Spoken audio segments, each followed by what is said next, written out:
so you can leave here confident and comfortable and have the tools you need to continue to practice what you learned on your own time. We're just on the outskirts of Austin at a gun range, which is our private range that we use for all of our classes.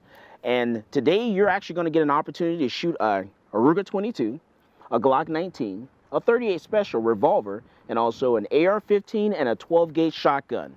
So you're gonna have some awesome, an awesome experience here. And your instructor today is going to be Jeremy. Jeremy's a Marine Corps sniper, and he's very good at what he does. So he'll be nice and patient with me. Absolutely. He's going to be very patient with you. We're going to take it at your pace, and you're going to get a good experience. I'm excited. Awesome.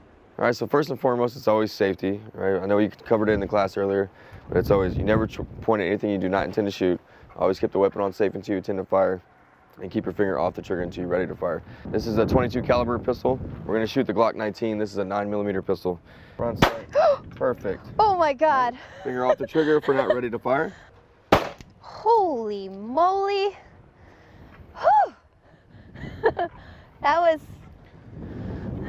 that one's a little more powerful. It's a little more powerful. All right, great shot. Go ahead and set it down. Ooh. Great shooting, especially for a beginner. You don't need an AR-15. It's harder to aim, it's harder to use, and in fact, you don't need 30 rounds to protect yourself. Oh God. Oh. If you want to protect yourself, get a double-barrel shotgun. Oh my God. Thank you guys so much for showing me the ropes today. I was really very much afraid when I first stepped in here, and now I see it's not that frightening. I just need a little bit more practice. I was quite surprised getting to test out all those different kinds of guns. Initially, I really thought a revolver was going to be for me. At least this particular style was a little difficult to pull the trigger, quite difficult. If I was in a dangerous situation where I had, only seconds, that wouldn't have been the gun for me, but it was the Ruger 22, which I was quite surprised. That was the one I thought, no way, that's frightening. It'll be just too easy to shoot, something like a klutzy girl like me. Dangerous, scary, but actually I was quite happy that gun. It wasn't heavy. The recoil wasn't that bad. Shotgun. I know how to shoot it in a zombie type situation. I know that I can protect myself. Is it the gun for me? I don't know, unless they make smaller ones, I guess, but how'd I do? You did pretty well, especially for the first time out here, even from the beginning. And when you did something different or your grip changed, you automatically changed it before you shot the next round. You were safe the entire time. Your group was great. I'd love to have you back out here anytime. Woo! Outstanding. Well, I would love to be back. Very exciting. Feeling very empowered. This is definitely the good first step towards true female empowerment, uber feminism. This is what feminism is all about, is to be able to protect yourself, to not be afraid, to look danger right in the eye.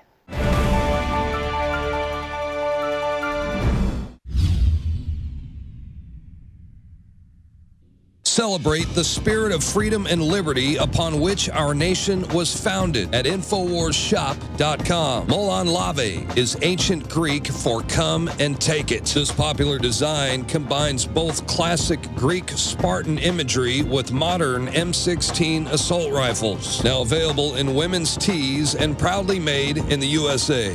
And now you can protect yourself from corrupt cops with the INFOWARS dash cam. It's your car's black box that records all that the driver sees and hears. And introducing the Block It Pocket. It renders your phone undetectable while protecting your private data and your health. Or take back your privacy and protect your personal information by getting your very own Detractor cell phone pouch. So get incredibly high-quality, freedom-based products and help fund the revolution at INFOWARSShop.com.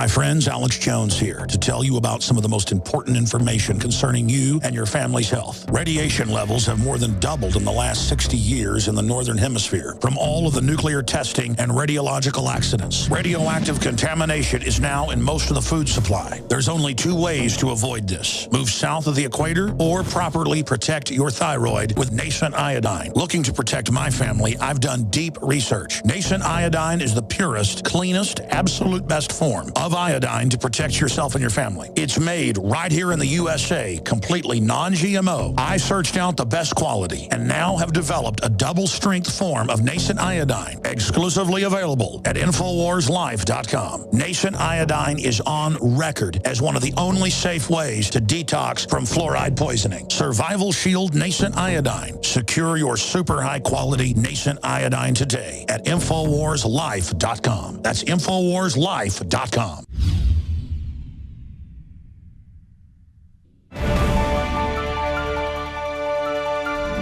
And welcome back. Our guest tonight is Dimitri Karas of Aries Armor, the California gun manufacturer. Now, Dimitri had his stores raided by the ATF a few weeks ago. They said he had some products in his store that he wasn't supposed to have. Not only his products, they were interested in his customer list. But don't worry, if you were a customer of Aries Armor, he's doing everything he can to encrypt those files to keep them out of the hands of the ATF. He joined us now to talk more about this. Dimitri Karas, thank you for your time, sir. Absolutely. Thanks so much for having me on. So give us the updates. You know, our viewers know about your situation, about your shop being raided. What are the new updates? Well, right now we're kind of in a little bit of a legal quagmire as far as what steps we're taking next. The raid essentially did the following. We had a restraining order, a temporary restraining order issued against them. That restraining order was intended to stop them from taking the customer data and from taking the product in question until the courts could figure out the situation that was at hand. Well, since they were able to go around the intent of what that restraining order was and go to a separate judge and get a search warrant issued, they were able to grab up all the stuff. Well, pretty much what that did is it mooted the case of the restraining order, so we actually had to stay that case temporarily in order to re-amend our complaint, if that makes any sense at all. Mm-hmm. To be honest with you, and this is something I've learned about the criminal justice system that we have in this country, is federal agencies will use the criminal court system as a strategy tool in civil cases, which is exactly what what it looks like happened to us here. Is what they'll do is, in order to get things out of the civil court, they'll try and bring things around on the criminal side in order to stay cases or to muddle cases that are going on the civil side, which would expose them to liability. Mm-hmm. Now, with that said, even though it's stayed temporarily, it's just a roadblock, so to speak. And the first step in this process right now is for us to get a hold of the affidavit that they used in order to get that search warrant, because I'm very, very sure that they failed to mention certain things and again, nobody's seen it yet, right. But I'd be shocked if they mentioned the contested status of the parts in question, or if they mentioned that they were wrong in their determination, or any of these other things that probably the judge should have been made aware of when they were doing that search. And here's the other entertaining thing.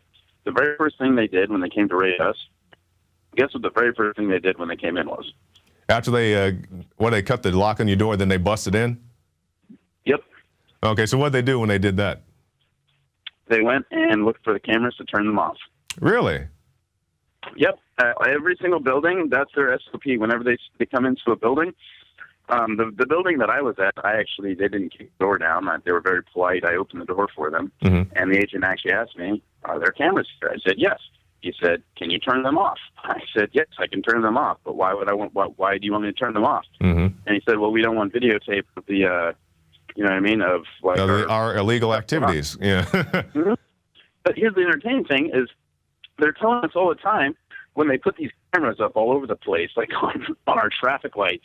And I mean, you can't walk more than 100 feet in any major city in this country without passing 6 freaking cameras. Oh, that's exactly right. And they tell you it's, oh, well, if you're not doing anything bad, you shouldn't worry about it. I would like to pose the same question to them. Yeah, that's the truth. Why are you worried about my camera system? Yeah, that is the truth. Now, I saw you have something on your site talking about encryption and your, I guess, your concerns about that. Absolutely, and this whole event has made it clearly obvious that Our customer data needs to be better protected from anyone who would attempt to otherwise garnish that information for their own purposes. That is not, in the best interests of our customer or anyone for that matter. And so we have brought in some people who to look at our systems and everything like that and ensure that they are protected going forward as best as technology can allow. I don't want to get into like which encryption programs we're going to be using or how we're going to be doing our encryption, mostly because That's understandable. That's understandable. But just making just doing your due diligence to make sure that your customers are protected. Absolutely, and it's honestly sad that you have to do this kind of a thing, because your concern is that there's government agencies out there who will lie and cheat and steal and do whatever it is that they think. Oh, not the government. Come on, Dimitri. They never done anything like run guns into Mexico or anything like that. Come on. Yeah. Well, and here's the other entertaining thing about this situation. If you call the courthouse where the restraining order was issued from, or not the restraining order, but the search warrant was issued from, as of right now, they have no record of the search warrant ever even existing. Really? Yeah, that's an interesting little twist of events. It's not an unusual thing because they went to the judge in the middle of the night, which is, in line with their actions up to this point. Definitely going and having a secret warrant issued in the middle of the night that nobody can see and everything else is definitely in line with their behavior up to this point. So I'm not shocked by it. Right. But as of yet, there's been no return on the warrant. The court itself doesn't even have a record of the warrant ever even being issued. So it's almost again a delay tactic, I'm assuming, to kind of stop us from being able to get that affidavit and being able to get us the information that we need to proceed in court. But they can only use that delay tactic for so long. So, all right, we're going to get that information. Right. So I want to get your views on some other gun stories that are going on. But first, can you tell me what's next for Aries Armor? The biggest thing right now is we're back up. We're operating. So your store is open again? Absolutely, yes. Okay. We had the retail stores open the very next day. Our store in Oceanside was actually open the night. It was about around 3 o'clock in the afternoon, I believe it was, somewhere around there, the very same day of the raid. Our store in National City was open the next day, and we were up online shipping orders out again as of the following Monday. Very good, very good. We are at full operational speed again, and we're 100% moving forward. Actually, some of our projects are actually ahead of schedule, even with this delay. I know that the Cronus pistol upper, we should be shipping those out almost 2 months ahead of schedule. Great. Well, I'm glad to hear it. Glad to see that they couldn't shut you down. Now, I want to get your viewpoint on a few other gun-related stories that are going around. I know in California, I believe it's Sunnyvale, California, they have the magazine ban. Are you familiar with that? Not 100% familiar with that one. They did a magazine ban in a specific county? Yes, it's we have the article. It says California has refused to turn in newly banned magazines. So basically in Sunnyvale, California, they said that you can't have your, quote, high-capacity magazine. And, just you as a military man, do you think that's constitutional for them to say that you can't have a particular type of magazine? I think that's an absolute joke. to be honest with you, and that's kind of it's going across the state. I know that the ban was on the rebuild kits and everything else like that, and these other ways that people were using, to replace their old magazines and things like that. But with that being said, if you look at like previous things that happened in history, which is the Battle of Athens, the key important thing to learn from that is that the civilians need to have weapons that are equal grade to the local law enforcement. Otherwise, tyranny can just flourish. Yes. The sheriff that was out there during the McKean County War, which is what I was just bringing up, he would probably still be in power and still be manipulating all the elections and still be doing all these things if the local citizens would not have been able to go out and actually get military-grade weapons to push that force back. That's right. Now, I want you to speak more about this because you're a military man. And, a lot of people, they ask these questions, why do you need a assault rifle? Why do you need a high-capacity magazine, as it's been termed? They say, why do you need military-grade equipment? Can you elaborate more to that end? And, well, it's almost exactly what I was just saying right there. One of the biggest reasons for firearm ownership is to be able to combat your local government if it should be so required, if they ever start stepping out of line. And for people to say that our government would never step out of line because we're the United States of America is to keep their head buried so far in the sand that they can't, understand anything that's going on around them. Our country is going down the tubes faster than you can possibly imagine. And having weapons that are of equal grade to the actual government is of great import to the people of this country. It is of great import. Very good, and that's very well spoken, because a lot of people, they just don't seem to understand this, because they think that we live in this perfect world.